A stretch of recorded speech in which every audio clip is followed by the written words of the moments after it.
2024 সালের ছাত্র জনতার অভ্যুত্থানে যারা শহীদ হয়েছেন তাদের প্রতি পুরো বাংলাদেশের মানুষের যে দায়বদ্ধতা সেটার সামান্যতম হলেও পূরণ করা একটা সুযোগ এসেছে।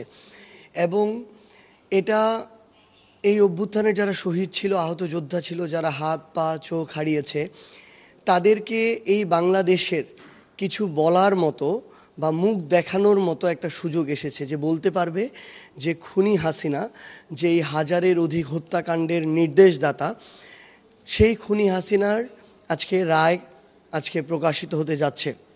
এবং আমরা আশা করব যে এই রায়ের মধ্য দিয়ে বাংলাদেশ নয়, শুধু পৃথিবীর ইতিহাসে খুনি হাসিনা যে কত বড় একজন খুনি সেটা বাংলাদেশ ও পুরো বিশ্বের মানুষ জানতে পারবে।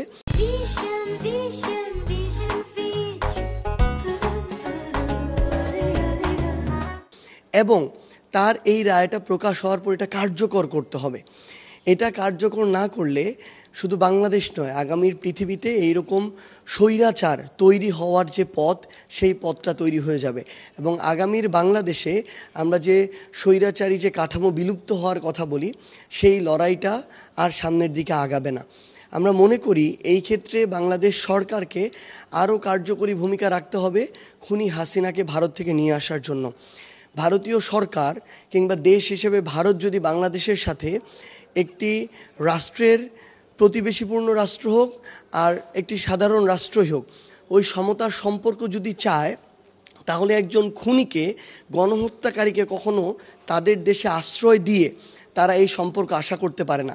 ভারত যদি খুনি হাসিনাকে বাংলাদেশে ফিরিয়ে এনে রায় কার্যকর করতে সহযোগিতা না করে, বাংলাদেশের এবং বাংলাদেশের জনগণের সম্পর্ক ভারতের সাথে কোনোদিন স্বাভাবিক হবে না।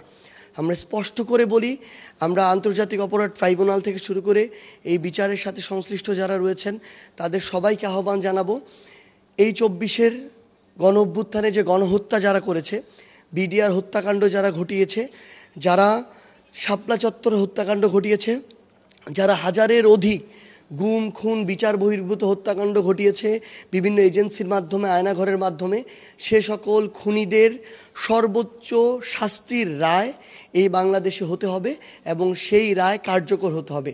যখন আমরা যেদিন এটা করতে পারবো, সেদিনই এই বাংলাদেশ, আগামীর আমাদের যে কাঙ্ক্ষিত বাংলাদেশ, সেই পথে এগিয়ে যাবে। এবং আমরা প্রত্যাশা করি এই বাংলাদেশে অবশ্যই সেটা ঘটবে। আমরা সেটা করার জন্য যা করা দরকার বাংলাদেশের জনগণ আমরা ঐক্যবদ্ধভাবে ইনশাআল্লাহ সেটাই করব।